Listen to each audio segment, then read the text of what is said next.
우리를 참으로 사랑하시는 살아계신 하나님 아버지 감사드립니다. 우리를 불러서 구원받게 도와주시고 또 주님의 몸된 교회 가운데서 주님을 본받아 하나님께 영광을 드리는 삶을 살 수 있도록 도와주신 은혜를 참으로 감사드립니다.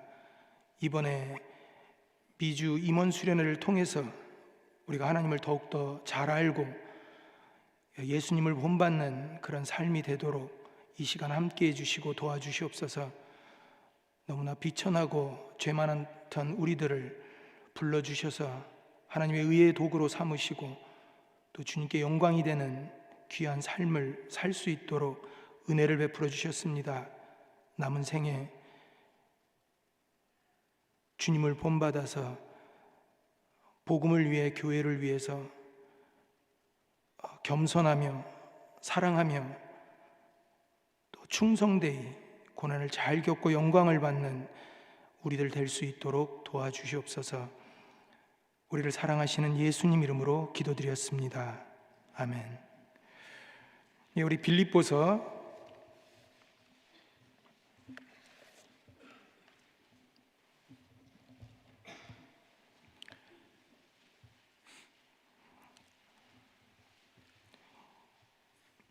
2장 5절을 보겠습니다. 빌립보서 2장 5절에서 8절까지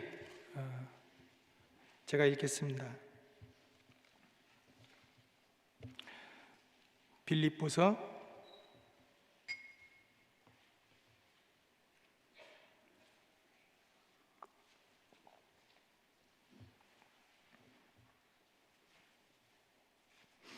2장 5절입니다. 너희 안에 이 마음을 품으라.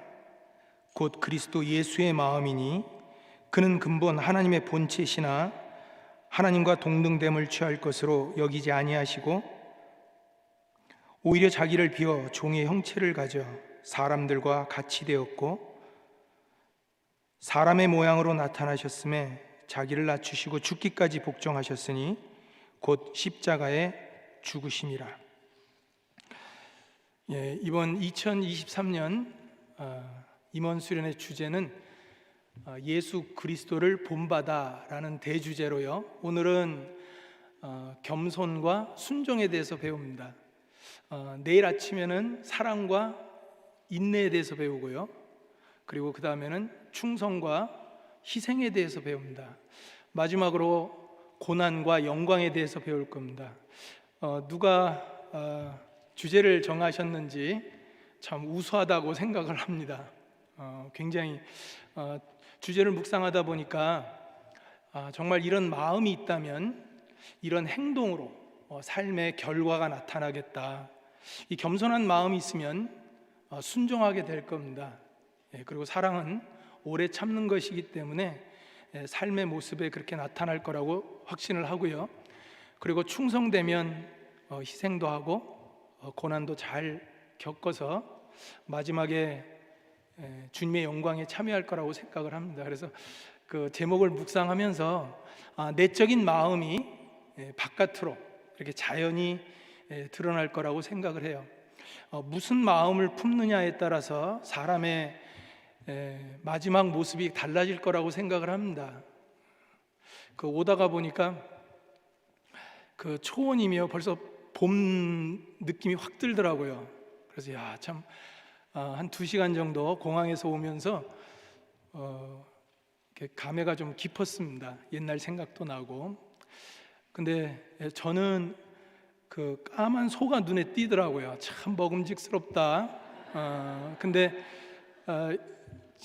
우리 자매는 그 개나리가 참 예쁘다고.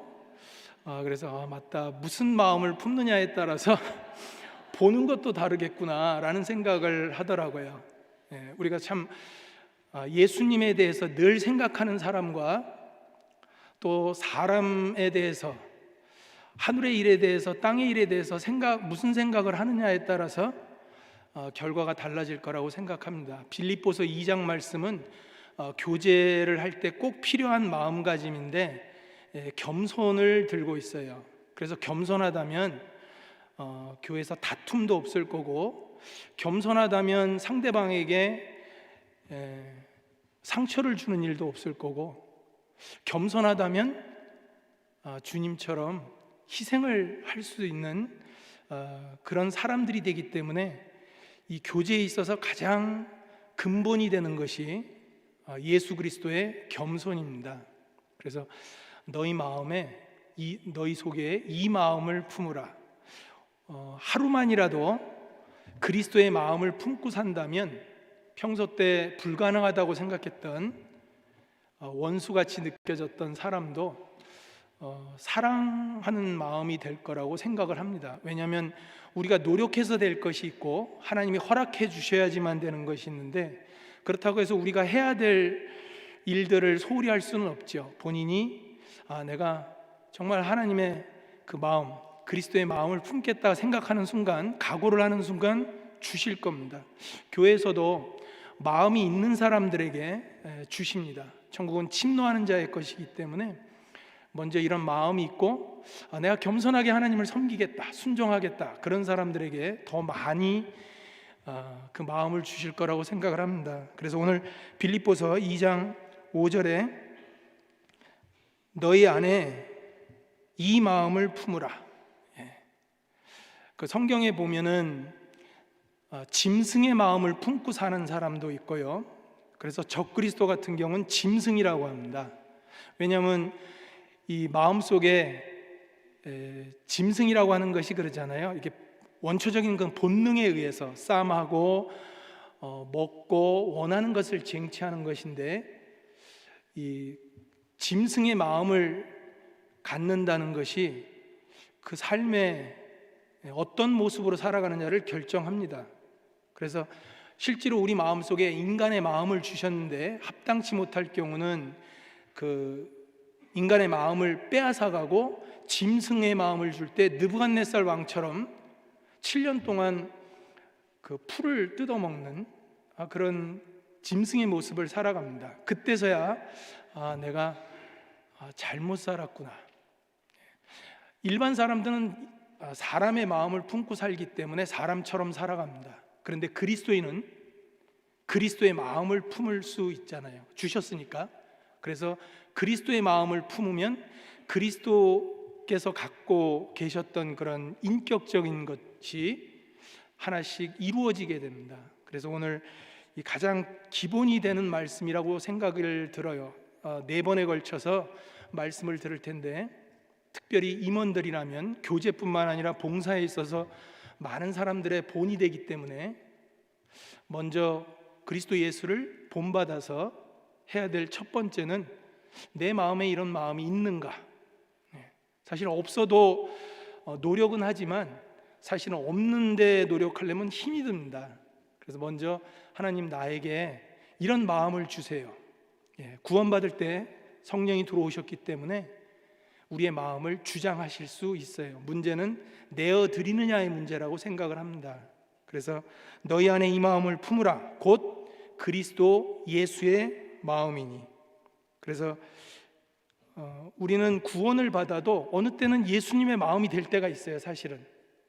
근데 어느 때는 자기 생각이 올라올 때가 있습니다. 그런 마음으로 살 때가 있어요. 그래서 교제를 할 때 반드시 필요한 게 그리스도의 마음을 품는 거다.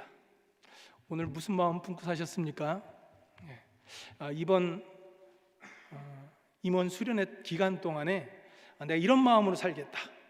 그리고 말씀을 배우고 또 교회 가서 임원의 역할을 잘 수행했으면 하는 마음입니다. 그래서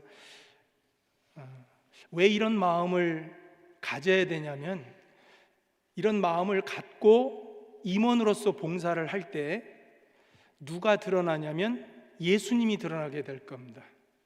그래서 내가 어떤 마음을 품느냐에 따라서 내가 드러날 수도 있고 예수 그리스도께서 그 영광을 드러낼 수도 있기 때문에 이 오늘 겸손한 마음을 가질 때 가장 필요한 게 예수님 마음, 하나님 내가 이번 기간 동안, 임원 수련의 기간 동안에, 그리고 돌아가서도 계속 이런 마음으로, 아마 하나님도 기뻐하시겠지만 교회에서 그런 모습을 보면 정말 많은 형제자매님들이 크게 감동을 받을 거라고 생각을 해요. 사실 작년에 임원 수련회를 왔을 때 저는 개인적으로 너무나 감동을 받았습니다. 표현력이 없었지만 그래도 이번에도 또 이렇게 모이는데 기대가 되더라고요.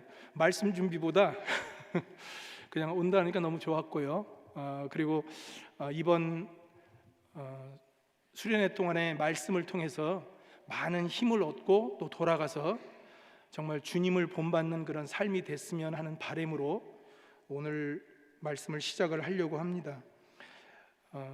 태어나는 것도 중요하지만 어떻게 자라느냐는 태어나는 것 이상으로 중요합니다.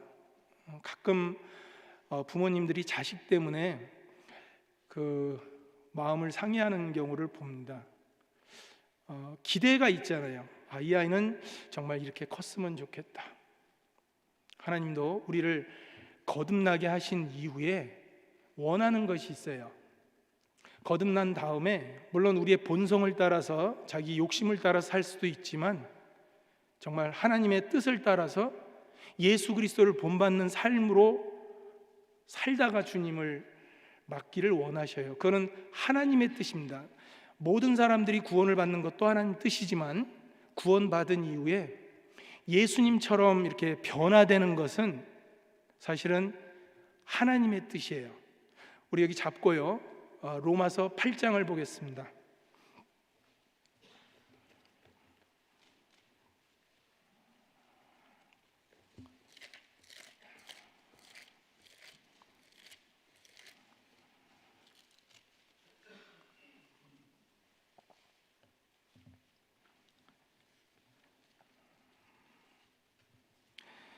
로마서 8장 29절입니다. 로마서 8장 29절. 하나님이 미리 아신 자들로 또한 그 아들의 형상을 본받게 하기 위하여 미리 정하셨으니 이는 그로 많은 형제 중에서 맏아들이 되게 하려 하심이니라. 물론 잘못 이해하면 개인의 예정이나 오해할 수 있는데 이것은 교회를 예비해 두신 겁니다. 그래서 하나님이 교회를 예비해 두시고 교회 안에 들어온 거듭난 그리스도인들은 하나님이 미리 정한 것이 있어요. 뭐냐면 교회에 있는 모든 사람들은, 구원받은 모든 그리스도인들은 하나님의 형상, 예수 그리스도의 형상을 본받도록 그렇게 정하신 겁니다. 그러니까 구원을 받고 마음대로 살아가는 것이 아니라 하나님이 정하신 길이 있어요. 그건 하나님이 참으로 기뻐하십니다. 물론 내가 원하는 길도 있는데 그 길보다 하나님이 원하시는 길이 훨씬 낫고요. 그리고 내 삶의 목표가 있지만 하나님의 우리에게 정하신 그 목표는 훨씬 좋은 겁니다. 그래서 하나님이 미리 아신 자들로 또한 그 아들의 형상을 본받게 하기 위하여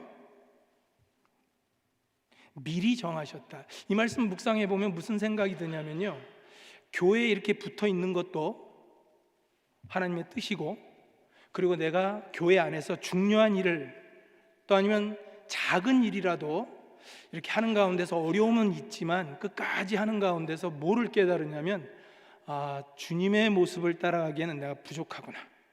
사실은 그걸 깨닫는다고 생각을 해요. 그러면서 그 다음이 실망하고 낙심하는 것이 아니라, 그러면 하나님 도와주세요. 내가 주님처럼 그렇게 살고 싶습니다. 그래서 하나님이 미리 예정하신 이 교회 가운데서 봉사하고 희생하고 많은 어려운 가운데서도 주님의 사랑으로 또 일할 수 있고 전도할 수 있다면 이건 하나님의 뜻에 부합되는 겁니다. 실제로 이 말씀을 생각을 해보면 너무나 많은 사람들이, 실제로는 저를 포함해서 그렇게 못 살 때가 너무 많습니다. 부끄럽고 그런데 어쨌든 이것은 구원받고 하나님의 형상, 그리스도의 형상을, 인격을 갖도록 하는 것은 미리 정하신 겁니다. 정하셨으니 이는 그로 많은 형제 중에서 맏아들이 되게 하려 하심이니라. 예전에 저는 둘째로 태어났는데요, 형 하는 거를 그대로 따라했어요. 형이 밖에서 딱지치기 하면 그게 삶의 목적이라고 생각을 하고 같이 딱지쳤습니다. 다만 구슬치기를 하면 가서 했어요. 근데 구원받고 나니까 맏아들, 그 예수 그리스도께서 참으로 자기를 낮추시고 죽기까지 복종하는 모습을 맏아들이신 예수님을 본받아서 그 둘째, 셋째, 다른 형제들도 따라하는 겁니다. 그래서 인물들을 보니까 정말 베드로뿐만 아니라 12 제자들은요, 예수님처럼 겸손하게 그리고 죽기까지 순종하셨습니다. 그래서 맏아들이 어떻게 하느냐에 따라서 둘째서부터 막내까지요, 다 따라합니다. 그래서 아버지가 밖에서 들어오시면 맏형이 다들 인사해라, 이 말하는 것보다 자기가 딱 인사하면 다 따라합니다. 임원들이 교회 내에서 어떻게 순종하는지, 어떻게 말하는지, 겸손하게 행동하는지 보고 따라할 겁니다. 그래서 예수님을 우리가 본받고 또 우리를 통해서 뒤에 구원받은 많은 그리스도인들이 그대로 따라하면 하나님께 영광이 될 겁니다. 그래서 맏아들의 형상을 본받도록 미리 세팅을 했다. 그것이 참 많이 감사가 됐고요, 은혜가 됐습니다. 왜 그러냐면 내가 만약에 내 삶에 대한 세팅을, 예를 들면 내 주변에 누구를 배치를 할까, 아마 좋은 사람들로 배치할 것 같아요, 나 같으면. 근데 실제로는 교회 안에 나를 힘들게 하는 사람들이 있습니다, 그죠? 근데 곰곰이 생각해 보면 예수님 주변에도 그렇게 힘들게 하는 사람들이 있었고, 그 어려운 환경도 그 전능하신 하나님 충분히 풀 수도 있는데 일부러 그렇게 세팅하셨구나. 그래서 의인은 고난이 많다라고 했습니다. 고난이 많다고 하는 것이 좋더라고요. 좀 육신적으로는 힘든데 여기 고난이 많이 겪은 분들도 있고 좀 덜 겪은 분도 있는데, 실제로는 그 많은 고난을 겪은 분들의 그 인내, 사랑, 그 인격을 보면 정말 주님 닮았다는 생각이 들어요. 감동이 됩니다. 그래서 구원받고 나서 예수님을 맏형으로 이렇게 표현하신 것은 보고 따라하라고요. 우리는 같은 형제들은 맏형을 따라하는 것이 맞는 겁니다. 그래서 교회 안에서 먼저는 맏형이 어떻게 했는가, 우리 예수 그리스도께서 어떻게 말씀하시고 그 전보다 어떤 마음의 가짐으로, 어떤 동기로 어떻게 말하고 어떻게 행동하고 죽기까지 복종하는 그 삶의 모습을 본받을 수 있을 거라고 생각을 합니다. 그 예수님이 제자들에게 하신 말씀을 살펴보니까요, 어떤 것은 본받으라고 하시고 이거는 절대로 본받지 말라고 한 것도 있더라고요. 어떤 본받지 말라고 한 내용을 읽어보니까 마태복음 23장 3절에서 7절까지요. 제가 읽어드릴게요. 그 내용을 요약하면 이런 겁니다. 무엇이든지 저희가 말하는 것은 너희가 행하라. 그러나 말하고 지키되 저희의 하는 행위는 본받지 말라. 저희는 말만 하고 행치는 아니하며 또 무거운 짐을 묶어서 사람의 어깨에 지우되 자기는 한 손가락으로도 움직이려 하지 아니하는도다. 교회에서 본이 되는 사람이 있고요, 본이 되지 않는 분들이 있습니다.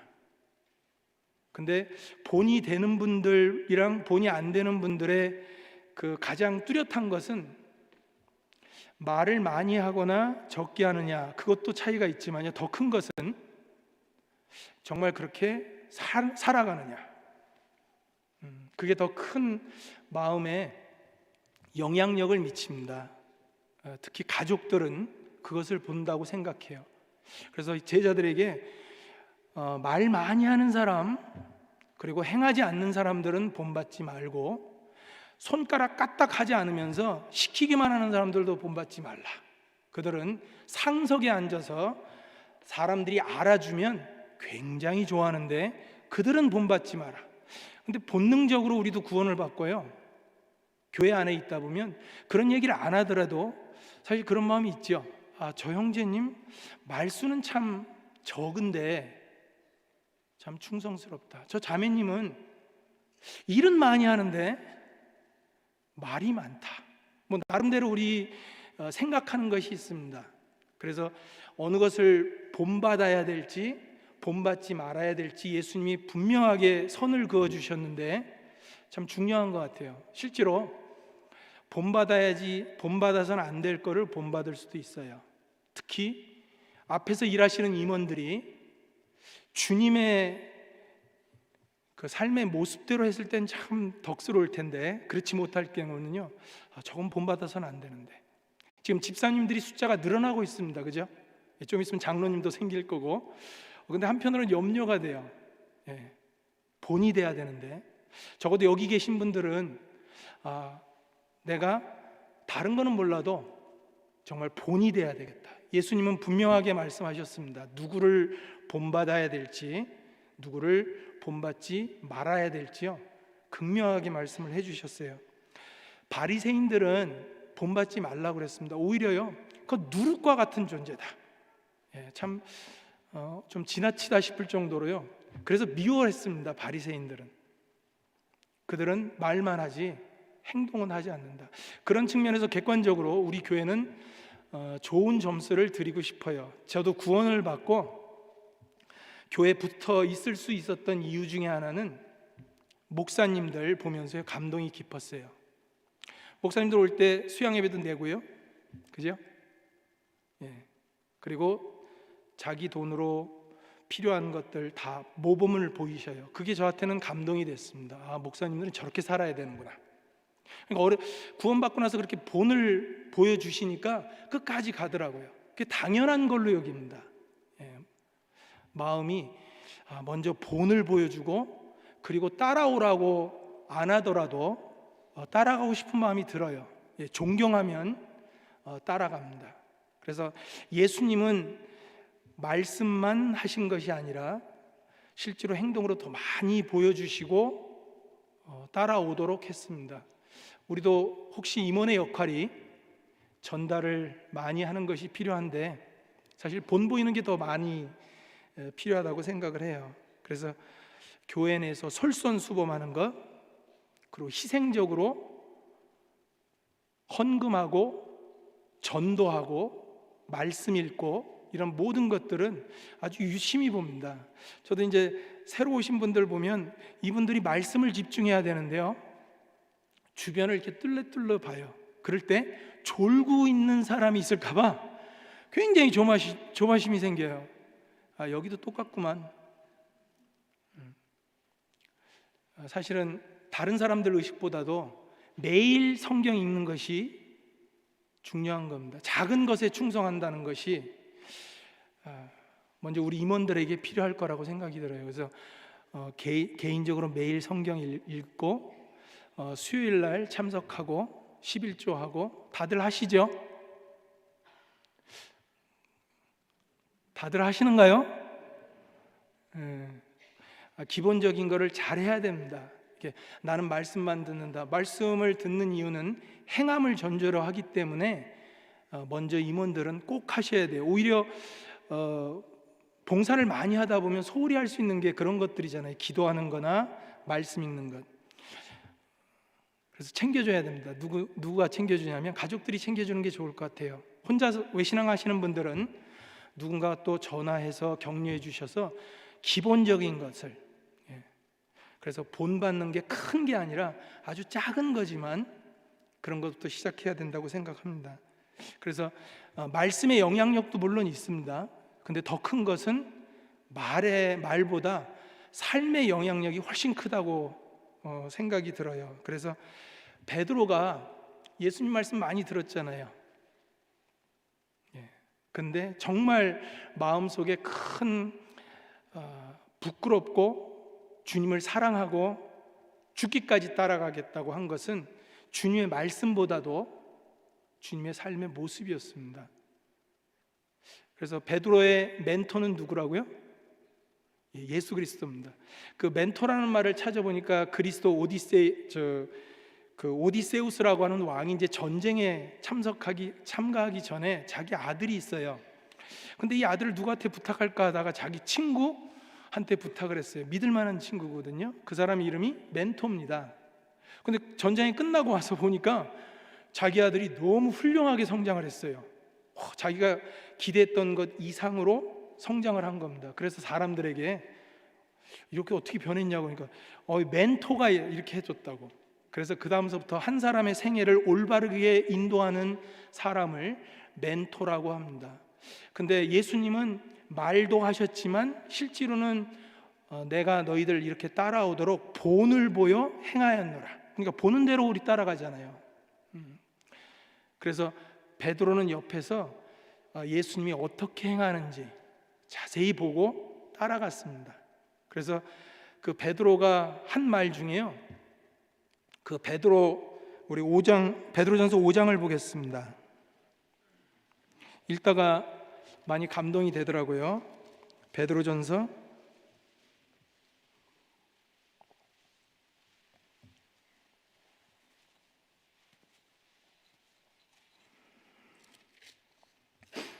5장 3절입니다. 같이 베드로전서 5장 3절 찾으셨으면 같이 읽겠습니다. 맡기운 자들에게 주장하는 자세를 하지 말고 오직 양무리의 본이 되라. 이 말을 베드로가 한 것은 정말 감동이 되잖아요. 왜냐하면 그 예수님이 하시는 걸 그대로 본을 먼저 본인이 받은 겁니다. 예수님 한 번도 이렇게 해라 저렇게 해라 뭐 그런 말보다는 삶의 모습 가운데서 겸손하게 섬겼습니다. 그래서 내가 섬김을 받으러 온 것이 아니라 섬기려 하고 자기 목숨을 대속물로 주려 함이니라. 근데 옆에서 베드로가 보니까요 정말 그렇잖아요. 근데 교회 안에서 자세히 보니까 저 직임을 맡은 사람 중에 좀 이렇게 억압적으로 하는 사람들이 보인 겁니다. 그래서 주장하는 자세로 해봐도 소용없다. 내가 경험해서 잘한다. 베드로 대단했거든요. 그렇게 할 게 아니라 양무리에게 본을 보여라. 형제님 왜 그래요? 그렇게 할 게 아니라 그분 앞에서 계속 해주면 저렇게 기도하는구나, 저렇게 봉사하는구나, 저렇게 희생하는구나. 미주교회가 많이 성장을 했다고 개인적으로 생각을 하고요. 그 이유는 앞에 계신 목사님들 그리고 봉사회장, 어머니 회장님들이요, 그리고 임원들이 많이 본을 보여주셨어요. 이 대강당 건축할 때며 그리고 어려운 교회를 도와줄 때 모든 부분에 있어서 말보다 솔선수범하고 도와주신 것을 기억을 합니다. 우리가 그런 기억을 계속 살렸으면 좋겠어요. 그래서 뒤에 새롭게 구원받는 분들이 동일하게 베드로도요 주장하는 자세로 하지 말고 양무리의 본이 되라. 그게 훨씬 감동이 됩니다. 우리가 사랑하자, 겸손하자, 그보다도 어려울 때 도와주는 거요.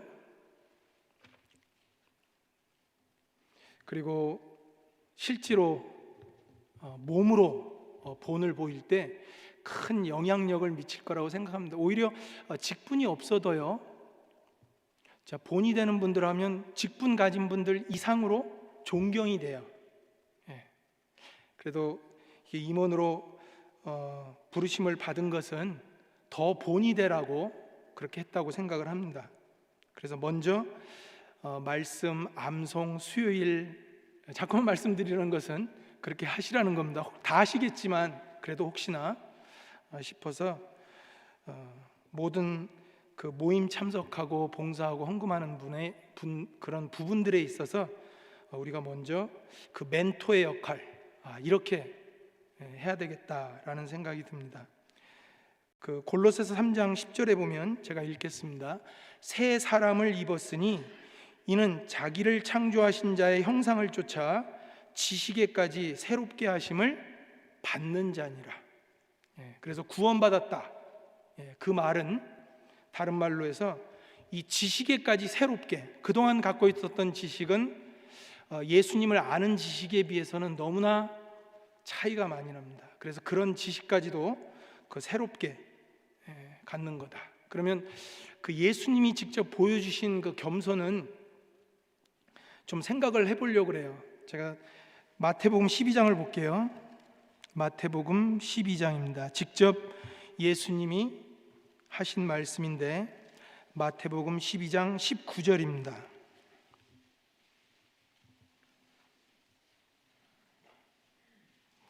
말씀을 읽다가 어느 구절에 이렇게 탁 와닿는 구절들이 있죠. 지금 한번 읽어보시면서요, 제가 읽을 때 어느 구절이 와닿는지 한번 보시면 좋겠습니다. 마태복음 12장 19절, 그가 다투지도 아니하며 들레지도 아니하리니 아무도 길에서 그 소리를 듣지 못하리라.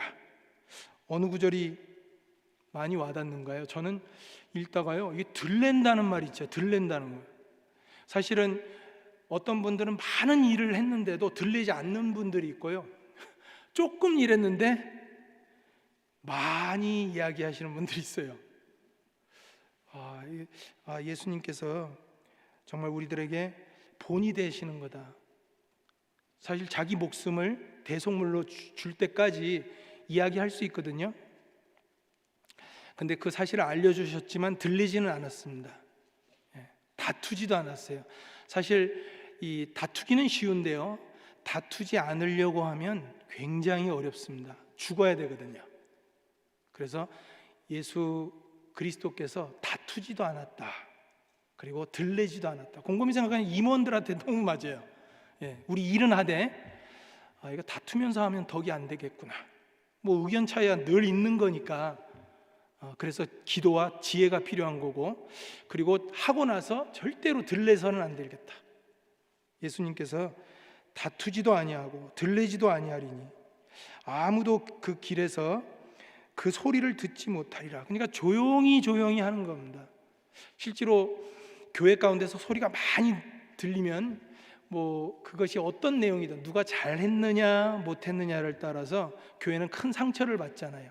그리고 하나님께 영광이 못 됩니다. 그래서 어떻게 하든 이 들리지 않고 누가 나에게 좀 안 좋은 소리를 해도, 그리고 칭찬을 해도 그것 때문에 목소리가 커지거나 그래서는 안 되겠다.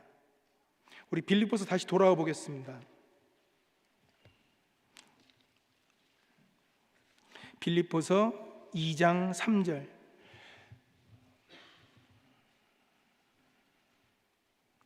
빌립보서 2장 3절, 아무 일에든지 다툼이나 허영으로 하지 말고 오직 겸손한 마음으로 각각 자기보다 남을 낮게 여기고.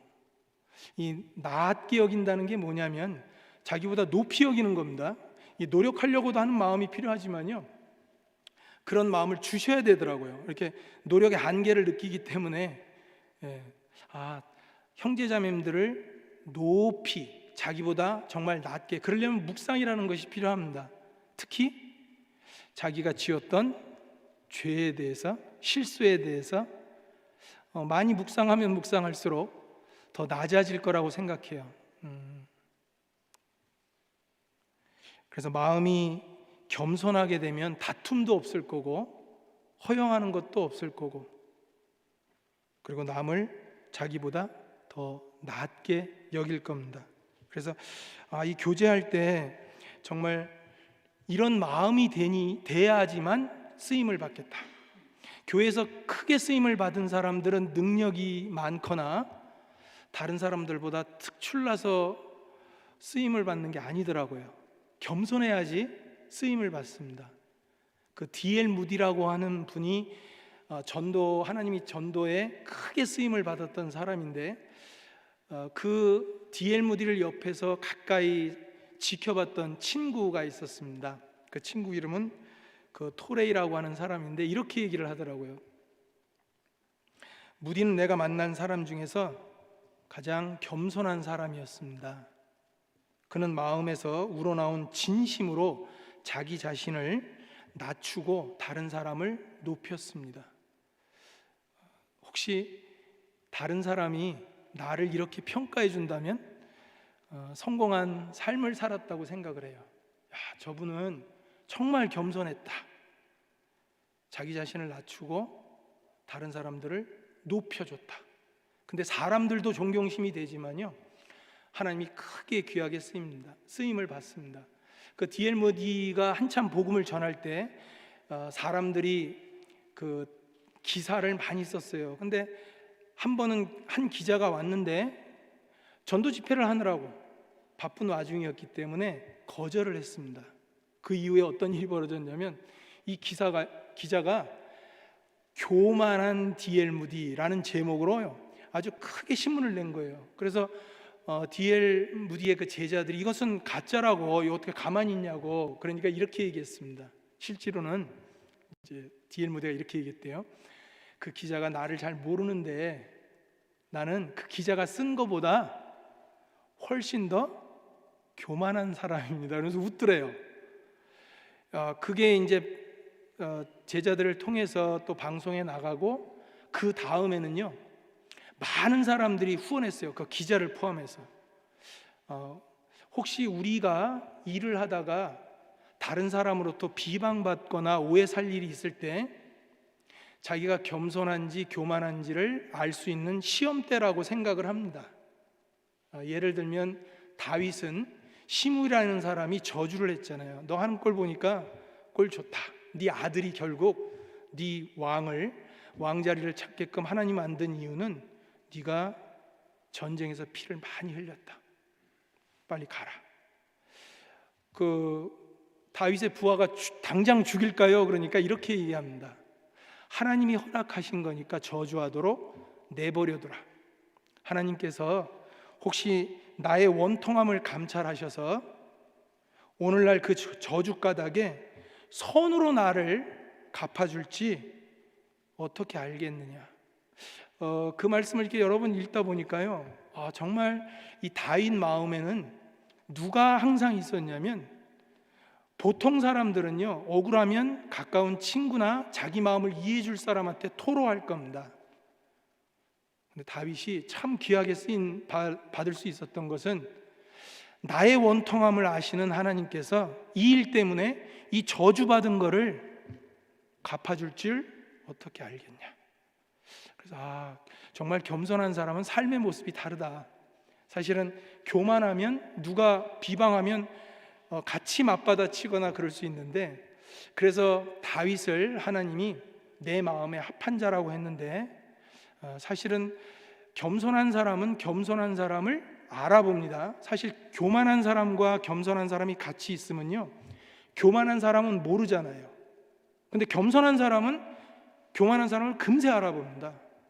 그래서 당연히 교만한 마음을 가졌던 사울은 패해질 수밖에 없고, 온유하고 겸손한 마음을 가졌던 다윗은 그 하나님 마음에 합할 수밖에 없는 거예요. 그래서 귀하게 쓴 겁니다. 그래서 내가 그를 통해서 내 뜻을 다 이루리라. 교회에서 우리 임원들 한 사람을 통해서 만약에 그런 겸손한 사람이 몇 사람이 있다면 아마 큰 일이 벌어질 것 같아요. 자세히 봐도요, 겸손한 사람을 통해서 일을 하십니다. 예수님이 마음이 온유하고 겸손했는데 그 이후에 복음이 활발히 전해졌던 사람들의 특징은 마음이 겸손한 사람들이었습니다. 겸손하면 뭐가 좋은지를 몇 가지 좀 정리를 해서 짤막하게 좀 말씀을 드리겠습니다. 야고보서 4장을 보겠습니다.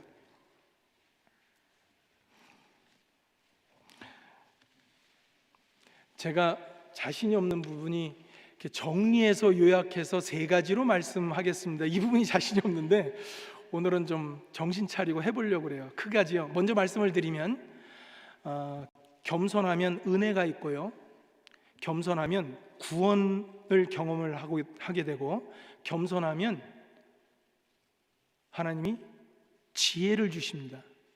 미리 말씀을 드려놓는 게 좋을 것 같아서 먼저 야고보서 4장 6절을 보겠습니다.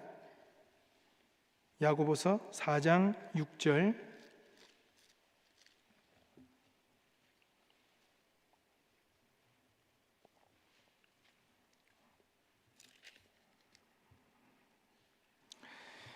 6절 말씀 같이 읽어보겠습니다. 그러나 더욱 큰 은혜를 주시나니 그러므로 일러스되 하나님이 교만한 자를 물리치시고 겸손한 자에게 은혜를 주신다 하였느니라. 너무 감동이 돼요. 왜냐하면 하나님이 하시는 그 원리잖아요. 어떤 사람들은 물리칠 수도 있고요, 어느 사람은 은혜를 줄 수도 있는데 왜 감동이 됐냐면 더 큰 은혜를 주셔요. 은혜 위에 은혜라고 구원받고 나서 은혜를 체험하잖아요. 근데 어떤 사람들은요 더 큰 은혜를 주십니다. 어떤 사람들은 물리치시기도 하고 어떤 사람들은 은혜를 주셔요. 그 기준은 뭐냐면 마음이 겸손하냐 교만하냐. 그래서 겸손한 사람에게는 은혜가 주어지는데 더 큰 은혜가 주어진다. 말씀을 보면서 정말 교회 내에서도 잘 보면 이렇게 나누잖아요. 교만한 사람도 있고 겸손한 사람도 있고. 나는 이제 어느 쪽을 선택해야 되냐면 물론 당연히 겸손한 쪽입니다. 근데 겸손할 때 그 생각도 해야 되거든요. 피해만 본다고. 제가 구원받기 전에 자주 들었던 이야기는 야, 그렇게 살면 바보 소리 들어. 근데 구원받고는 정말 은혜가 되는 사람들은 겸손한 겁니다. 겸손하면 하나님이 가까이 해주시고 하늘에 높이 계신 분이 겸손하고 통회하는 자와 가까이 하신다고 약속을 했고요, 그리고 은혜를 베풀어 주셔요. 그래서 다윗은 은혜를 많이 받았는데 더 큰 은혜를 받았습니다. 특히 어려울 때마다. 그래서 임원들도 하다 보면 참 어려울 때가 있습니다. 그때 주님 생각하고 그리고 주님이 걸으셨던 그 길, 마음 생각하면서 겸손하게 할 때 더 큰 은혜가 있고, 세상 사람들은, 교만한 사람들은 경험해보지 못하는 그런 은혜들, 특히 시편에 나온 다윗이 어려운 중에 하나님이 주신 은혜로 말미암아 깨달았던 그 내용들은 정말 큰 은혜가 되더라고. 읽기만 해도 나도 이렇게 살고 싶다. 그래서 겸손해야지만 큰 은혜를 받습니다. 그래서 그 다윗이 이같이 큰 은혜라고 할 때 그걸 어떻게 느낄까? 아마 여기 계신 분들 중에 많은 분들이 은혜를 받습니다. 그런데 이 큰 은혜를 내가 무엇으로 보답할까? 정말 큰 은혜는 겸손한 자에게 주셔요. 그래서 사울은 있는 은혜마저 빼앗겼어요. 물론 불순종 때문에 빼앗겼는데 왜 불순종하는가 따져보면, 생각을 해보면 동기는 마음의 태도가 교만했습니다. 조금 일하면 자기 비석 같은 거 세워놔가지고 자기 이름을 드러냈거든요. 교회 내에서 얼마나 겸손하느냐 교만하느냐는 말도 보지만 자세히 보면 더 큰 은혜를 받고 주님께 돌리려는 분들이 있고요, 자기의 영광을 드러내려고 하는 분들도 있잖아요. 그래서 이 말씀을 꼭 붙들었으면 좋겠어요. 더 큰 은혜가 있는데 하나님이 교만한 자는 물리치시고 겸손한 자는 은혜를 베푸시느니라. 그래서 이 교만은 패망의 선봉이라고 한 것처럼, 하여튼 교만한 자들은 다 성경에 좋은 결과가 없어요. 이 바로의 교만 아시죠? 느부갓네살의 교만. 어떻게 그렇게 안 들어갈까? 많은 기적도 안 들어가고요, 말씀도 안 들어가고, 교만해서 그런 겁니다. 그 느부갓네살이 한 말 중에 이제 마음에 와닿던 게, 자기가 해놓은 업적을 봅니다. 이렇게 엄청난 바벨론을 내가 세웠단 말인가? 그 말을 하고 있을 때 하나님이 이렇게 얘기하십니다. 호흡을 주장하시는 하나님, 너에게 이렇게 왕의 자리를 주고 네 길을 걷게 하신 하나님께서 다시 빼앗을 거다. 7년 동안 짐승처럼 생각할 거다. 제정신으로 살았던 게 은혜였습니다. 그런데 그걸 하나님께 돌린 것이 아니라 자기에게 영광을 삼자마자 충이 먹어서 죽은 사람도 있지만 갖고 있던 모든 기본적인 것을 빼앗으니까 7년 동안 미쳤어요. 아주 짐승처럼 살아갑니다. 우리에게 큰 교훈이 됩니다. 사울도 겸손했을 때는 몰랐지만 교만하자마자 하나님이 있는 성신을 걷어갖고 그리고 악신을 들게 했습니다. 물론 구원받은 그리스도인들은 성령을 누가 빼앗아가거나 그러지는 못하지만 쓰임은 못 받을 겁니다.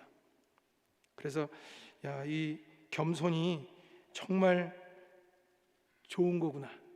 내가 지금 이렇게 정상적으로 그리스도인으로서 말씀을 읽으면 감동이 되고 형제자매들을 만나면 기쁘고 봉사와 헌금을 하면서도 참으로 감사가 되는 수 있는 것은 이게 은혜구나. 일반 사람들은 그런 걸 느낄 수가 없잖아요.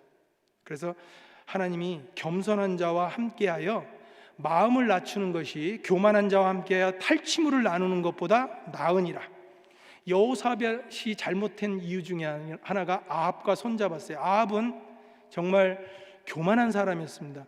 그 사람 교만한 사람과 함께 손을 잡으니까 나중에 죽을 위기까지 처했어요. 배를 만들어서 금을 캐려고 했었는데 파선까지 됐습니다. 누구와 상대를 하고 누구와 교제를 하는가? 겸손한 사람과 교제해야 됩니다. 마음에 맞는 사람들 교제하게 돼 있잖아요. 겸손한 사람은 알아봅니다. 그래서 겸손한 사람과 함께해서 교만한 사람과 탈취물을 함께 나누는 것보다 훨씬 하나님께 은혜가 있죠. 그래서 예전에 바로왕이랑 같이 했던 사람들, 느부갓네살이랑 같이 했던 사람들, 그 구약의 많은 왕들, 교만한 왕들과 했던 사람들은 다 함께 망했어요. 그래서 우리가 이 마음을 겸손하게 해서 정말 하나님 앞에 귀하게 쓰임을 받아야 되겠다. 교만한 사람의 특징을 성경에 이렇게 얘기합니다. 스스로 높여서. 보니까 스스로 높이더라고요. 이 교만한 사람에 대해서 쭉 보면 스스로 높여서. 이 아도니아라고 하는 사람은 분명히 다윗의 뒤를 이어서 솔로몬이 왕이 될 걸 들었어요. 근데 마음이 교만해지니까요, 듣고 나서도 자기가 왕이 되려고 했습니다. 그때 이렇게 말해요. 자기가 스스로 높여서. 자기랑 마음에 안 맞는 사람들 뭉쳐가지고요. 그 루시퍼도 보면 내가 하늘 위에, 하나님 위에 스스로 높인 겁니다. 하나님께서 높여주지 않았는데 스스로 높이면 언젠가는 낮아질 수밖에 없어요. 하늘에서 이 땅으로 곤두박질 칠 겁니다. 그래서 이 정말 우리 마음속에 여호와께서 겸손한 자를 붙드시고 교만한 자는 땅에 엎드러뜨리신다. 이 마음을 꼭 잊지 않았으면 좋겠습니다. 우리 다니엘서도 좀 찾아볼게요. 다니엘서에 아주 대표적으로 마음을 높였던 사람의 이름까지 나오고요. 그날 죽은 사람이 있습니다. 아마 고개를 이렇게 끄덕거리시는 거 보니까 아시는 분 같은데 교훈이 많이 돼서 한번 읽어보겠습니다. 다니엘서 5장입니다.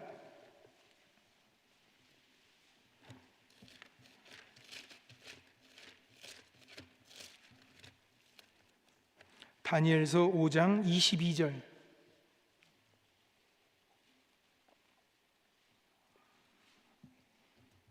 다니엘서 5장 22절 23절 제가 읽겠습니다. 벨사살이여, 왕은 그의 아들이 되어서 이것을 다 알고도 오히려 마음을 낮추지 아니하고 도리어 스스로 높여서 하늘의 주제를 거역하고 그 전 기명을 왕의 앞으로 가져다가 왕과 기인들과 왕후들과 빈궁들이 다 그것으로 술을 마시고 왕이 또 보지도 듣지도 알지도 못하는 금, 은, 동, 철과 목석으로 만든 신상들을 찬양하고 도리어 왕의 호흡을 주장하시고 왕의 모든 길을 작정하시는 하나님께는 영광을 돌리지 아니한지라. 이 교만한 사람들의 이렇게 특징이 첫 번째가요, 그 스스로 높입니다. 그리고 하나님께 받은 놀라운 것들을 그냥 자기 임의대로 사용해요.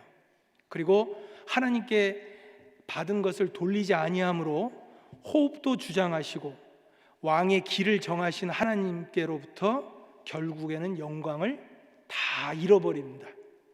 그래서 여러 번 읽으면서 정말 조심해야 되겠다. 내가 살아서 숨쉬고, 그리고 교회에서 봉사를 하고, 그리고 내가 누리는 물질과 건강, 지혜, 모든 것을 잃지 않도록 하나님께로 받은 겁니다. 그래서 벨사살이 참 큰 실수를 했는데 우리한테는 교훈이 돼요. 먹든지 마시든지 무엇을 하든지 하나님의 영광을 위해서 해야 되는데, 이 사람은 먹고 마실 때 사용해서는 안 될 것을 사용했으며 자기에게 영광을 돌렸어요.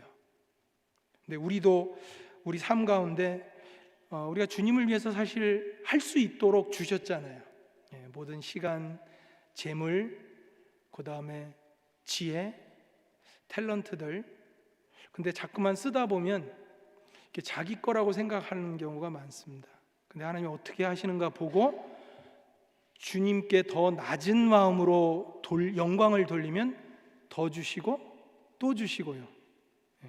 그래서 은혜는 깨달은 사람에게 더 주고 겸손한 사람에게 더 줍니다. 반대로 교만하면 은혜를 받았음에도 불구하고 망각을 하고, 그리고 있는 은혜마저 빼앗겨요. 그래서 은혜는 정말 낮은 대로 비가 내리는 것처럼, 물이 고이는 것처럼 겸손해야지 받는구나.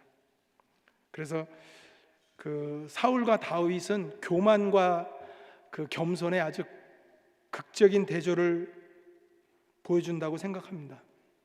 그리고 두 번째로 겸손하면 받는 게 뭐라고 그랬죠? 은혜와 구원이라고 그랬어요. 한번 찾아보겠습니다. 욥기 22장입니다. 욥기 22장 29절입니다.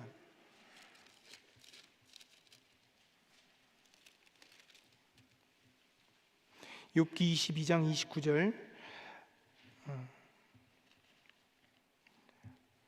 내가 낮춤을 받거든 높아지리라고 말하라. 하나님은 겸손한 자를 구원하시느니라. 사실 우리 영혼의 구원도 겸손한 사람들에게 임하고요, 구원받은 그리스도인들에게도 어려운 환경에서 하나님이 구원해 주실 때 겸손하면 그냥 내버려 두시더라고요. 근데 교만하면 내버려 두시는데 겸손하면 어떡하죠?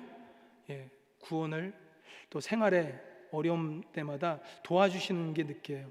그래서 저도 성경을 책을 통해서도 많이 교훈을 받지만 우리 형제자매들 삶 가운데 저분은 저런 가운데서 하나님의 도움을, 정말 도우심을 받는구나.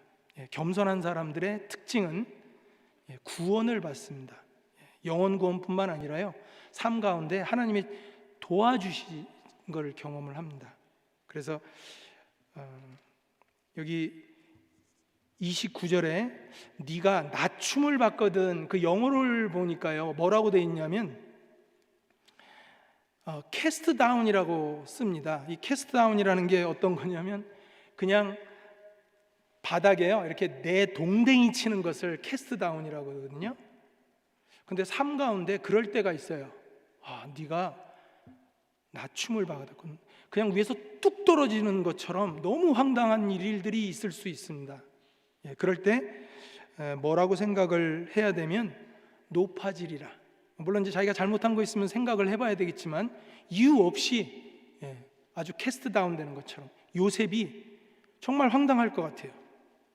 정말 내팽개쳐다시피 사랑하는 아버지로부터, 형들로부터 멀리 떨어져서 그 이집트에 가서 노예 생활하면서 마음이 어땠을까?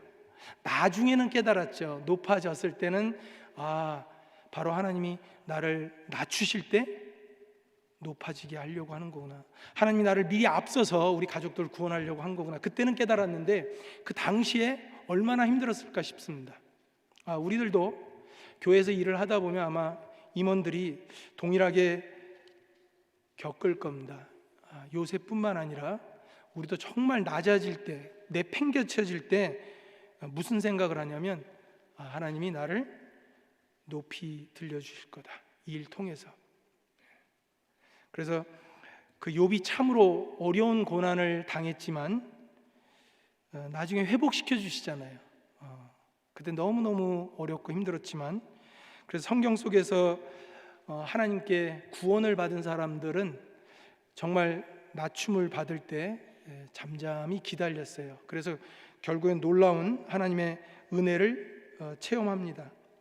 우리 이사야서 57장도 좀 같이 보겠습니다.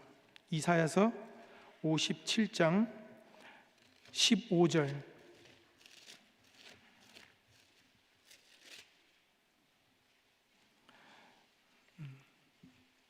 사실은 좀 시간을 절약하려고 암송을 좀 하고 넘어가려고 그러는데 하다 보면 욕심이 생겨요. 좀 같이 확인했으면 좋겠어요. 그 중에 하나가 이 말씀인데요.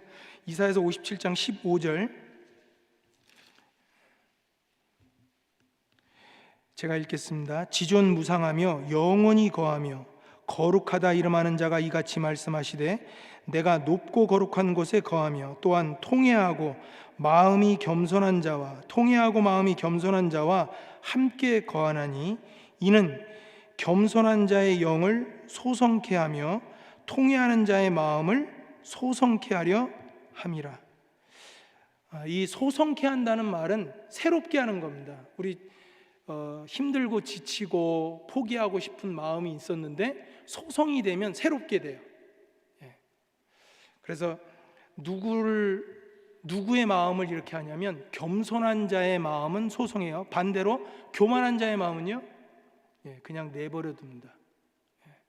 그래서 하나님이 겸손한 자의 마음을 소성케 해주는구나. 우리 지칠 때 하나님이 소성시켜주는 힘을 얻으면 더 낮춰지고 싶고 힘들어도 참을 수가 있습니다.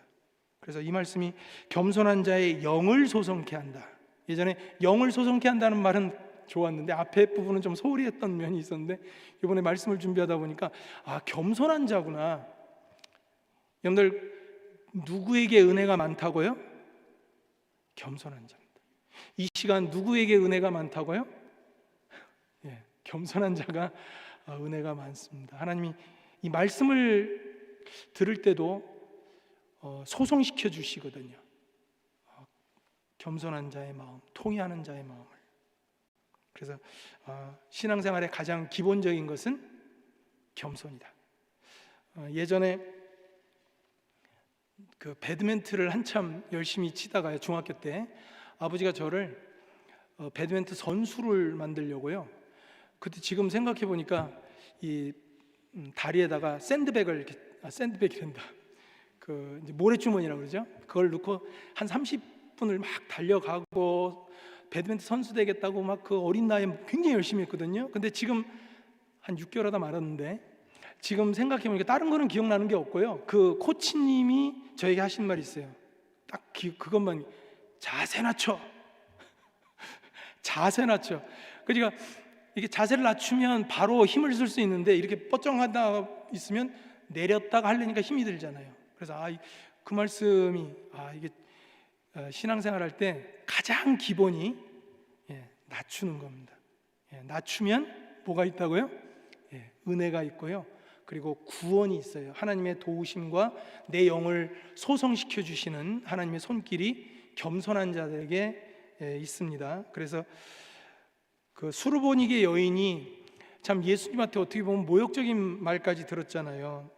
그 내 딸이 지금 이렇게 귀신 들렸는데 예수님이 자녀의 떡을 취해서 개들에게 주는 것이 합당치 않다. 그러니까 수르보니게 여인이 그 개들이 밥상에서, 주인의 밥상에서 떨어지는 부스러기도 먹지 않느냐고.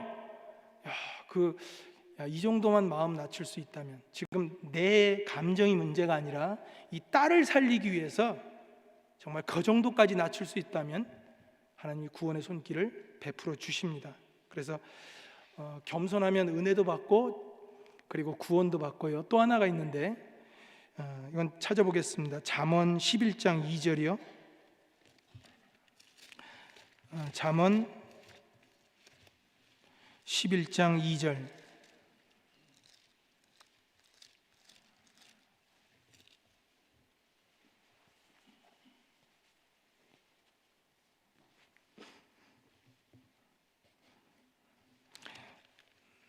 찾으셨으면 2절은 같이 읽어보겠습니다. 교만이 오면 욕도 오거니와 겸손한 자에게는 지혜가 있느니라. 곰곰이 생각해 보니까 정말 맞아요. 지혜는 그냥 생기는 것은 아닙니다. 물론 성경책을 많이 읽어서 지혜롭게 되는 것도 맞지만, 이게 보면 책망을 많이 받는 사람들이 지혜로운 거 아시죠? 우리가 실수 안 할 수가 없거든요.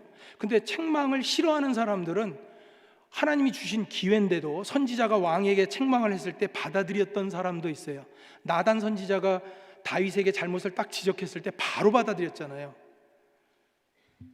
근데 아합이라고 하는 왕은요, 그 아주 대단한 엘리야 선지자가 능력으로 해도 오히려 죽이려고 했습니다. 그래서 이게 지혜를 못 받겠다. 사실 교회 내에서도 이렇게 책망 줄 때 그 사람이 나를 미워할 것 같으면 조금 주춤하잖아요. 차라리 지혜로운 자에게 교훈을 더하고 겸손한 자에게 책망을 더해서 그 사람을 키워준 하나님께 쓰임을 받게 하는 것이 낫지. 그래서 교만하면 욕이 오고 겸손하면 지혜가 오느니라. 이게 딱 맞더라고요. 이 다니엘 세 친구는요, 바벨론에 갔는데 정말 겸손했어요. 그래서 10배의 지혜를 받았고, 그리고 다니엘은 총리까지 올라갑니다. 그거 보면 정말 우리 미국에서 가장 지혜로운 사람이 누구냐면 예수님의 마음으로 예수님의 겸손을 배워가는 사람들. 참 자랑스럽게 생각되는 거는, 저도 떳떳하게 얘기를 하거든요. 우리 목사님들 중에 4개 국어 하는 사람들이 있다. 그래서 영어권뿐만 아니라 스페니쉬권, 중국어권. 참 노력의 한계를 느끼지만 어떤 분들에게는 그건 지혜를 주시거든요. 공통적인 게 겸손입니다. 그 영어나 다른 거 못하는 분이 교만하다 그건 아니고요. 정말 하나님이 그 지혜를 주셔요. 정말 간절히 하나님께 원하고 또 겸손하게 하면. 근데 하나님께 모욕을 당한 사람들, 사람에게도 모욕을 당하고 보면 교만한 왕들이었습니다. 우리가 성경 읽으면서 물론 그들에 대해서 이렇게 안 좋은 마음도 들지만 혹 내가 그런 사람이 되지 않도록, 욕을 당하는 것이 아니라 지혜를 받을 수 있도록. 그래서 책망을 잘 받은 사람들과 책망을 못 받은 사람들, 다윗은 책망을 잘 받았는데 사울은 책망하니까 미워해요. 막 자기 아들이 올바른 소리 하면. 그리고 또 어느 때는 받는 것 같은데, 교회에서 사실 이 책망받는 게 좋은 거 아닌가요? 들을 때는 싫어요. 그런데 이것이 아니면 내가 어떻게 바뀔 수 있을까 하면 보는 시야가 달라집니다. 예전에 이렇게 다른 사람한테 싫은 소리 한다는 게 개인적으로 너무 좀 힘들었는데, 이게 맞겠구나. 얼굴에 뭐 묻어 있으면 어떻게 해요? 목사님 여기 좀 뭐가 묻으면 얘기해 주세요. 우리 봉사회장님, 어머니 회장님 뭐 얼굴에 묻은 거 있으면 봉사회장님, 어머니 회장님 그거 닦으세요. 그 할아버지 같은 경우는 이제 자주 시니어 분들은 잊어버리고 화장실 갔다 온 다음에 문을 이렇게 열고 오시는 분들이 있잖아요. 어떻게 하십니까? 문은 닫고 다니세요. 그래야지 창피 안 당하잖아요. 우리 식구들이니까. 교회에서 정말 나를 생각해서 책망을 할 경우는 잘 받아야 됩니다. 그래서 누군가 이렇게 좀 힘들게 임원들에게 다가와서 얘기해 줄 때는요, 정말 감사하는 마음으로 들어야 됩니다. 혹여나 마음에 아합과 같은 마음, 사울과 같은 마음이 없도록 조심해야 됩니다. 왜냐하면 그것이 하나님이 허락하신 줄 어찌 알겠습니까? 그래서 그 르호보암도 그렇고 이 고라도 그렇고 자기 맞는 사람들끼리만 들으려고 하지, 정말 경험이 있고 지혜로운 분들 모세의 말 듣지 않았거든요. 문제 있으면, 그리고 힘든 일 있을 때 겸손한 마음으로 이렇게 물어보면, 믿음의 사람들 또 담임 목사님한테 물어보면 받을 게 있거든요. 그때 잘 받는 것은 하나님이 자기에게 지혜를 주시는 겁니다. 그래서 겸손하면 지혜를 받습니다. 그 세례 요한이라는 사람이 그 헤롯에게 미움을 당했던 이유는 다른 게 아니에요. 네 동생 빌립의 아내를 취하는 것이 옳지 않다, 이 말해서 감옥에 간 거잖아요. 만약에 그것을 받을 수만 있었다면 인생이 달라졌을 거라고 생각을 합니다. 내가 교회 내에서 정말 나에게 책망하는 사람, 당신 이거는 형제님 자매님 이거 틀린 거 아닙니까 했을 때 그것을 미워하거나 그럴 게 아니라 받을 수만 있다면 정말 겸손한 사람이고 나중에 더 크게 쓰임을 받을 겁니다. 그래서 지혜로운 자에게 지혜가 그냥 생기는 것이 아니라, 겸손한 자에게 지혜가 그냥 생기는 게 아니라 하나님이 어떤 상황을 만들어 주시잖아요. 실수를 했다든지 그걸 통해서 형제 자매님들로부터 아니면 사랑하는 사람부터 지혜, 그 책망을 받을 때 지혜가 생기는구나. 그렇게 생각하면 주변에 하나님께서 우리에게 허락해 주신 것을 정말 잘 받아들일 수 있습니다. 그래서 예수님이 우리에게 겸손을 보여주셨는데, 다시 한번 좀 빌립보서 돌아가 보겠습니다. 빌립보서 2장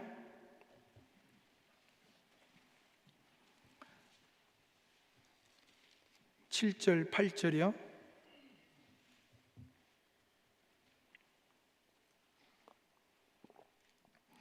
빌립보서 2장 7절 8절. 오히려 자기를 비워 종의 형체를 가져 사람들과 같이 되었고 사람의 모양으로 나타나셨음에 자기를 낮추시고 죽기까지 복종하셨으니 곧 십자가에 죽으심이라. 창조주이신 그 하나님께서 겸손의 본을 보여줬는데요, 그 순서는 이렇게 됩니다. 첫 번째가 자기를 비웠다. 자기를 비웠다, 이 말을 생각해 보니까 갖고 있었던 어떤 지위라는 게 있잖아요. 하나님과 동등한 지위 있는데 그것을 과감하게 포기한 겁니다. 내가 어떤 일이 있을 때 겸손해진다는 건 첫 번째, 내가 비워야 된다. 내가 예전에 갖고 있었던 높은 지위든 아니면 현재 누리고 있던 어떤 것이 됐든 그것을 비우고요. 두 번째로 종의 형체를 가졌다. 사실 하나님이 종의 형체를 갖는다는 것은 비웠기 때문에 가능하잖아요.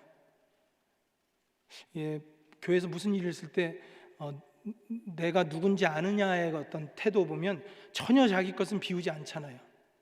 그건 겸손이 아닙니다. 겸손은 자기를 먼저 비우고 상대방처럼 낮아지는 것, 종의 형체를 가져서 사람들과 같이 되었고, 그리고 세 번째가 자기를 낮추시고, 네 번째가 죽기까지 복종하였다.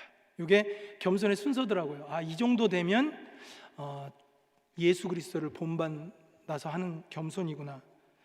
그 예수님은 사실은 그 예루살렘 입성할 때 낙이 타고 왔습니다. 보통 임금이 이렇게 입성할 때는요, 아주 멋있는 말을 타고 오는데, 그것도 아주 그 레위기에 보면은 부정한 짐승에 해당하는 나귀를 타고 다녔다. 나귀를 타고 온 것은 겸손하신 그분의 마음을 이렇게 나타낸 겁니다. 겸손하신, 그 말이면 누가 뭐 가까이나 가겠어요? 근데 나귀는 누구나 다 접근할 수 있거든요. 그래서 겸손해서 나귀를 타셨고, 그리고 그 부정한 나귀를 사용하신 것처럼 지금 우리도 사용하셔요. 겸손한 자의 특징이구나. 우리 혹 교회 내에서요, 좀 비천하거나 사람들 수준에 못 미치는 사람들이 있잖아요. 예수님은 어떻게 했을까? 부정한 나귀도 타고 다니시고 쓰였다면, 나같이 부족한 사람도 썼다면 내가 그런 사람들을 맞이하는 건 당연한 거다. 이 겸손은 어린아이를 소중하게 여기고 핸디캡이든 마음에 어떤 문제가 있을 때 멀리하는 것이 아니라 쓰는 겁니다. 그래서 주가 쓰시겠다 하면 나귀를 내어준 사람의 마음처럼 우리들도 그런 마음이 돼야 됩니다. 사실은 교회 오시는 분들이 뭐 똑똑하고 돈 많고 그런 분들은 있긴 있지만 적잖아요. 근데 그것을 받아야 주는 것이 교회에서 해야 될 일이고, 주님이 이 자리에 있으셔도 그렇게 했을 것이다. 그래서 평범한 제자들을 선택하신 하나님처럼 우리들도 특별한 사람을 과만 하려는 그런 마음은 아니죠. 누구나 다, 특히 세상 사람들로부터 버림받은 사람들이 있다면 그 예수님 마음으로 자기를 비워 종의 형체까지. 교회에 있다 보면 여러 사람들이 옵니다. 누구나 다 와야 돼요. 어떻게 보면 이런 마음이 들어요. 시험하고 계시는구나. 정말 이 소자에게 어떻게 하는지, 작은 사람에게 어떻게 하는지 하나님이 보시고 그것을 잘할 때 더 큰 사람, 우리의 마음, 겸손한 마음을 보시고 더 많은 사람들을 보내줄 거라고 생각합니다. 그 예수님이 제자들의 발을 씻길 때요, 너희들 말이 맞다. 내가 선생이 됐고 주가 됐다. 예수님을 주라고 부르는데 또 선생이 됐다는 것은 가르치는 거잖아요. 우리 임원들도 가르칠 때가 있습니다. 근데 선생이 되고 주가 됐는데 내가 너희 발을 씻겼다. 이거는 허물을 닦아준 겁니다. 우리 교회에 참으로 허물도 있고 그런 분들을 어떻게 대하느냐에 따라서 하나님이 더 많이 사람들을 씻길 수 있도록 능력과 지혜를 주실 수도 있고 아니면 다시 가져갈 수도 있습니다. 우리 마태복음 20장을 좀 보도록 하겠습니다. 마태복음 20장은 하나님께서 요약하신 거라고 생각해요. 정말 큰 자가 누군지를, 교회 안에서 정말 큰 자가 누군지. 마태복음 20장 20절입니다.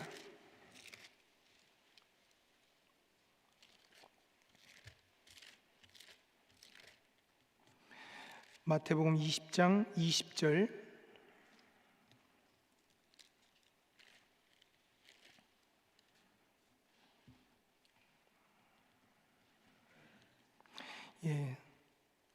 그냥 마태복음 20장 27절만 읽겠습니다. 마태복음 20장 27절 같이 읽겠습니다.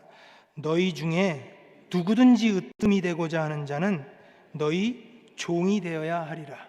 예수님이 종이 하는 그 일을 직접 하셨어요. 대야에다가 물로 그 상전의 발을 닦아주는 것처럼 내가 주와 선생이 돼서 이렇게 했다. 그러면 너희들도 그대로 따라야 된다. 근데 실제로 제자들도 그렇게 했고요.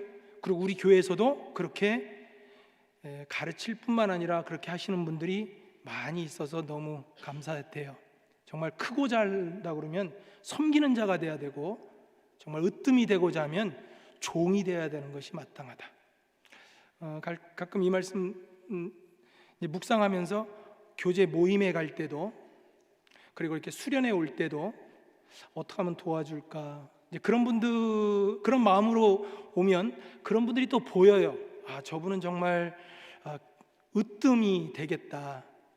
왜냐하면 겸손하게 종이 돼서 부지런히 하는 모습이 보입니다. 그래서 예수님이 온 것이 섬김을 받으려 한 것이 아니라 섬기러 왔다. 이번 한 주간, 며칠 동안 좀 이런 마음으로 했으면 좋겠어요. 우리 형제자매들, 내가 종이 돼서 하는 훈련을, 수련의 의미는 그런 거라고 생각합니다. 좀 힘들고 바쁘고 피곤하고 그럴지언정 내가 이 말씀 한번 실천하고 가겠다. 그래서 겸손해 본을 보인 사람들이 많은데요. 그 세례 요한은 그는 흥하여야겠고 나는 쇠하여야 하리라. 그래도 이게 교회 안에서 이런 분들이 많으면 정말 교회가 잘 될 것 같아요. 하나님은 흥하고 나는 망하고. 근데 결과적으로는 그게 크게 쓰임을 받는 거고 하나님께 영광이 되는 거니까요. 오늘 시작할 때 몇 시에 끝날지에 대해서 제가 굉장히 궁금했어요. 시작 시간은 있는데 끝마치는 시간이 없어서 좀 자문을 구했습니다. 그 중에 한 분 의견이 말씀을 잘 들으면 일찍 끝내고요. 말씀을 좀 듣는 태도가 불량하다 싶으면 좀 끝나고. 그래서 여러 또 준비하는 분들의 얘기도 들어보니까 한 2시간, 1시간 반에서 2시간인데 지금부터는 그걸 적용을 좀 하려고 합니다. 지금부터. 그래서 듣는 분들의 태도에 따라서 좀 조정을 하려고 합니다. 편안하게 들으세요. 자, 남은 시간엔 순종에 대해서 설명을 좀 드리려고 그래요. 우리 빌립보서 다시 돌아가 보겠습니다. 빌립보서 2장 8절.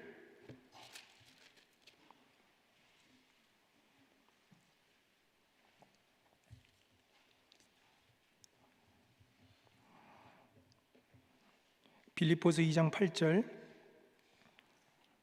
자꾸만 읽어라서 죄송한데요, 저녁 시간이 되니까 이렇게 해서 넣어도 좀 어떻게 좀 각인이 됐으면 하는 마음입니다. 2장 8절 같이 읽겠습니다. 사람의 모양으로 나타나셨음에 자기를 낮추시고 죽기까지 복종하셨으니 곧 십자가에 죽으심이라. 겸손의 의미는 순종으로 연결되지 않으면 효과가 없어요. 예수님이 겸손한 걸로 끝난 것이 아니잖아요. 복종하신 겁니다. 복종이라는 말은 육신은 싫어해요. 예수님도 이 잔을 할 수만 있다면 지나가게 해달라고 그러셨던 것은 우리를 위해서 하신 겁니다. 사실은 우린 육신이 있기 때문에 그런 마음이잖아요. 근데 내 원대로 마옵시고 아버지의 원대로 하옵소서. 우리는 하나님의 뜻이 이 땅에서 이루어지기를 다들 원합니다. 구원받고 나면 그런 마음이 있어요. 그런데 육신은 싫어하는 것도 아신다는 내용이고, 그럴 때 어떻게 해야 되냐면 이 몸은 싫어도 아버지의 뜻대로, 그래서 기도가 필요한 겁니다. 하나님의 사자를 보내서 그 뜻을 이루어지는 쪽으로 도왔다라고 하거든요. 우리도 임원으로서 어느 때는 너무나 힘들 때가 많습니다. 헌금도 지나치도록, 전도도, 교회 일도, 가정보다 막 밸런스의 문제도 있지만 정말 육신은 힘들지만 아버지의 뜻대로 내 삶 가운데서 일어나기를 원합니다 할 때 그분을 통해서 이루어지게 돼요. 그래서 겸손은 겸손으로 끝나서는 안 되고 하나님의 말씀을 순종하고 육신이 싫어하더라도 죽기까지 복종해야 되는구나. 끝이 없더라고요, 그죠? 이 정도면 됐다 싶은데 하나님은 거기 사람 기준으로 안 하고 하나님이 하신 것만큼 끌어올리다 보니까 우리의 노력으로라기보다는 그런 각오는 필요하지만 도움이 필요하겠다. 그래서 겸손하고 순종할 때 그 기준은 예수님이 죽기까지 복종하셨다. 저는 순종이라고 했으면 좀 쉽게 좀 할 텐데 복종은 원하지 않는 거예요. 이 육신은 끝까지 육은 육입니다.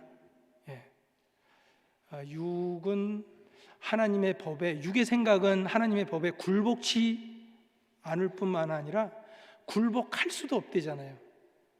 그래서 이거는 육신적인 마음은 오냐오냐 될까 아니라 성령님의 뜻에 따르도록 아주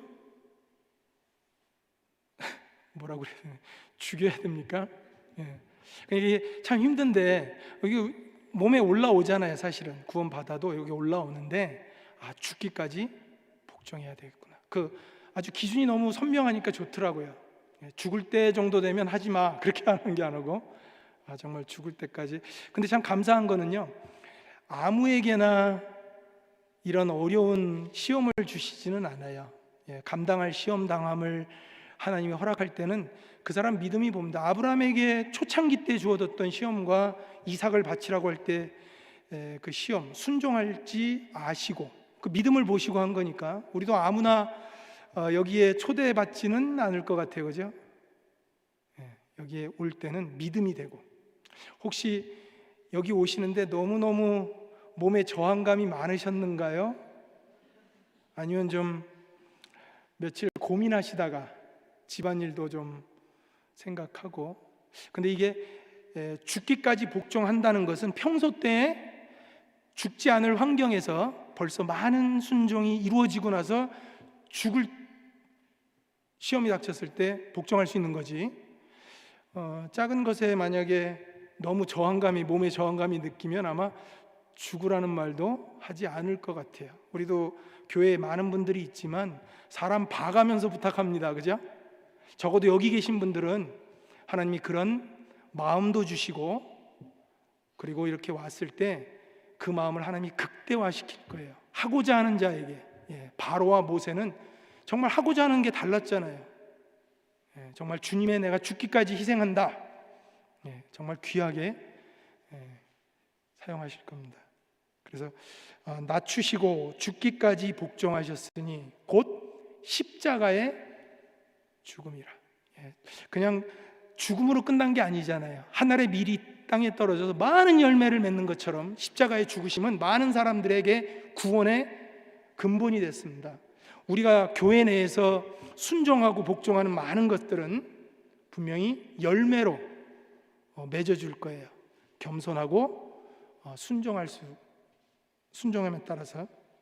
그래서 가장 교회 신앙생활 잘하고 그리고 크게 쓰임 받으려면 겸손하고 순종하는 겁니다. 그 순종에도 보니까 레벨이 참 다르더라고요. 평소 땐 순종을 참 잘했어요. 우리 내일 식사 교제 때 꼭 나오세요. 꼬박꼬박 잘 나옵니다. 근데 내일 일을 하자고 했더니 밥 먹을 때는 잘 나왔는데 그러면 마음에 이제 저울질이 되죠. 어려울 때 도와주는 분들이, 순종하는 분들이 정말 순종이구나. 교회가 필요로 할 때 다 끝나고 나서 아이고 오려고 그랬는데 그러면 좀 마음에 섭한 마음도 들고요. 이 교회에서 힘을 빼는 사람이 있고요, 교회에서 힘을 실어주는 분들이 있습니다. 누가 힘을 실어주냐면 정말 필요하고 어려울 때 교회가 그때 죽기까지 복종하려는 마음으로 하면 죽지 않아요. 제가 보니까 그 켄터키 수련 여기 켄터키 수양관 건립할 때 힘을 많이 쓴 분들이 간증을 하니까 제가 알죠. 열심히 하니까, 교회에서도 희생을 하니까 하나님이 더 잘되게, 참 정말 교훈이 되더라고요. 죽기를 각오하면 살게 해주시는구나. 정말 주님께 정말 영광 돌리고 순종하려고 하면 하나님이 주시는 축복이 많습니다. 그래서 이 먼저 하려면 제일 중요한 게 뭐냐면 내 육신은 쳐서 복종하겠다. 어떤 분들은 친구들 말은 참 잘 듣는데 믿음의 선진들, 믿음의 사람들 얘기는 잘 안 들어요. 육신의 소리는 잘 듣는데 성령의 소리를 못 듣는다면 빨리 바꿔야 됩니다. 육신은 어떻게 하든 쳐서 성령의 뜻에 굴복하도록 해야 됩니다. 그래서 사도 바울도 나는 날마다 쳐서 죽는다는 게 올라오는 게 여전히 있잖아요. 근데 성령님에 대한 어떤 그 지식, 예수님에 대한 지식, 이것은 순종하는 사람들에게만 갖게 되는 겁니다.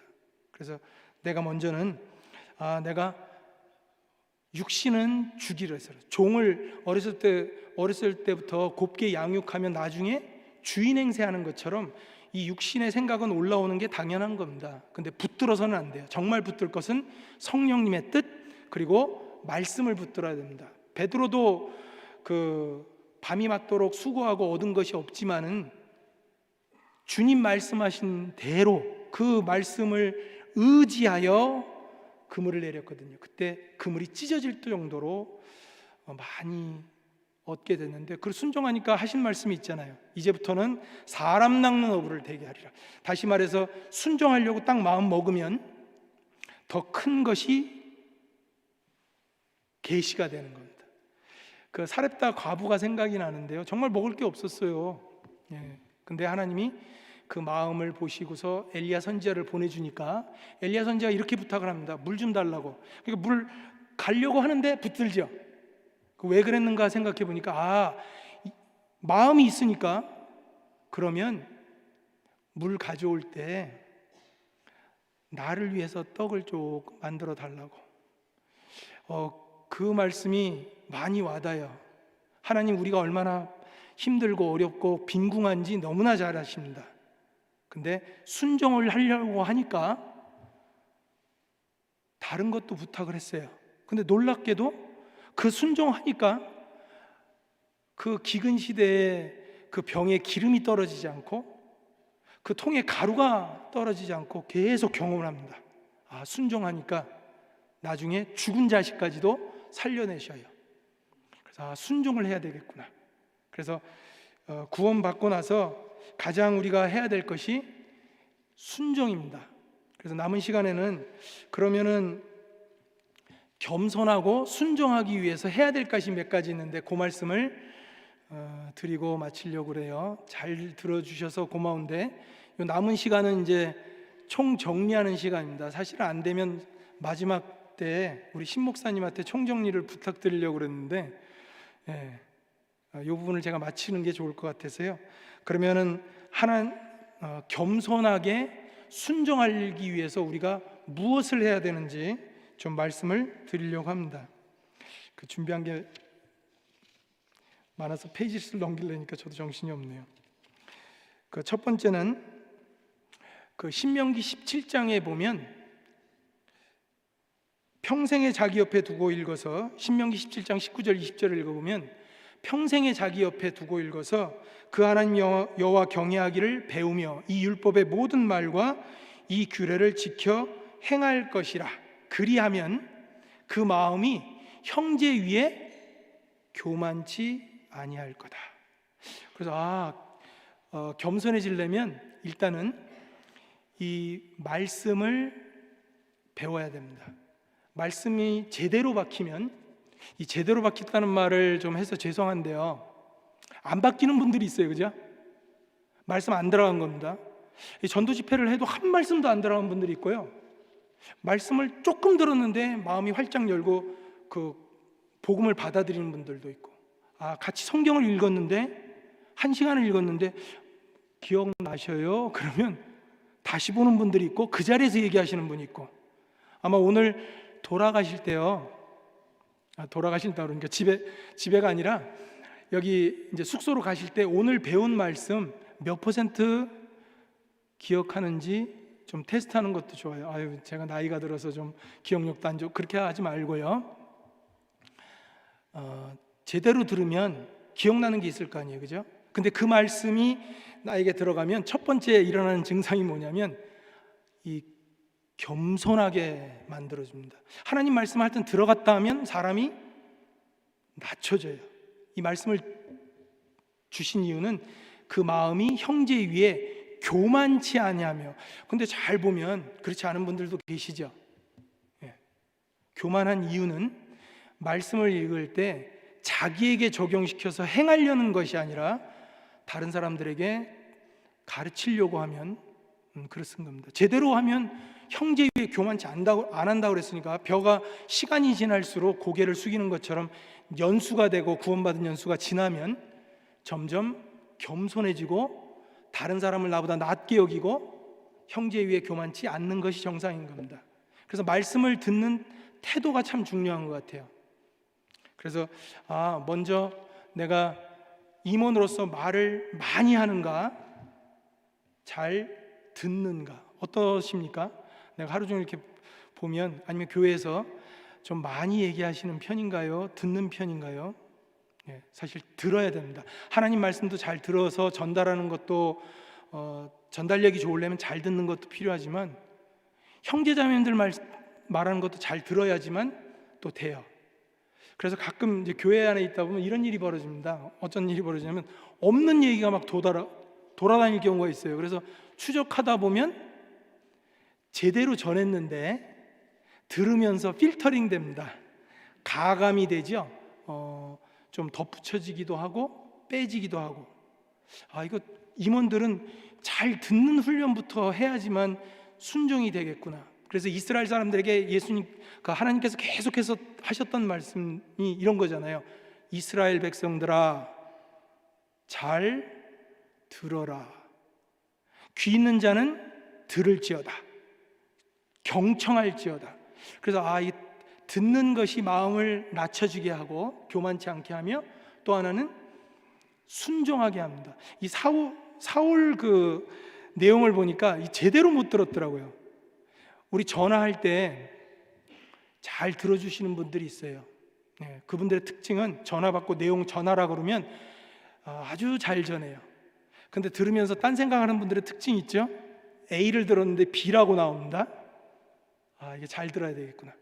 그래서 하나님 말씀을 순종하려면 먼저는 잘 듣고 동기는 내가 행해야 되겠다. 그래서 말씀 듣는 훈련은 너무나 중요한 겁니다. 그리고 또 하나가 이거 찾아볼게요. 누가복음 22장입니다. 순종하기 위해서 꼭 해야 될 겁니다. 누가복음 22장 42절. 누가복음 22장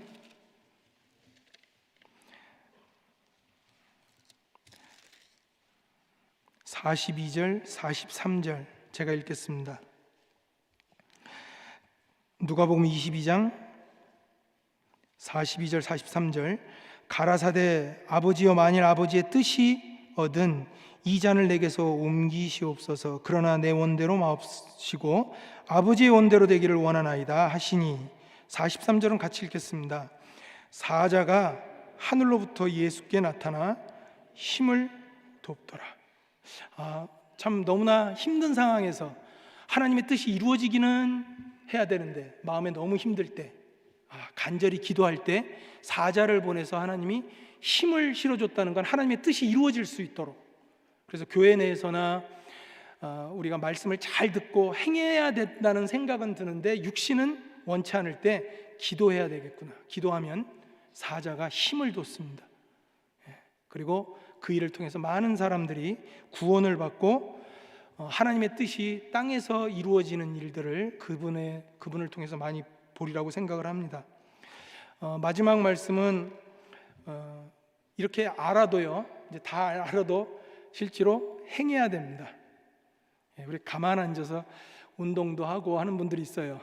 엑서사이즈도 하고 역기도 뭐 벌써 수천 번 들고 하는데 막상은 못할 경우 있어요. 그래서 진짜 말씀을 듣고 잊어버리는 자가 아니라 행하는 자가 돼야 됩니다. 그래서 그런 의미에서 이번 수련회가 좋은 시작점이 될 거라고 생각을 합니다. 정말 이번에 내가 하나님의 말씀을 통해서 주님의 말씀을 그대로 순종하고 예수님을 본받아서 교회 가서 본이 되는 삶을 살아야겠다. 같이 기도하고 마치겠습니다. 하나님 감사합니다. 우리를 구원해 주시고 또 우리를 귀하게 임원으로 세워주셔서 겸손한 마음으로 주님을 쫓아갈 수 있도록 도와주시는 은혜를 감사드립니다. 여기 머리 숙여 기도하는 귀한 임원들 주님께서 귀하게 사용해 주시고 주님이 하셨던 것처럼 많은 열매를 맺는 귀한 사람들이 될 수 있도록 이번 임원 수련회 함께해 주시고 도와주시옵소서.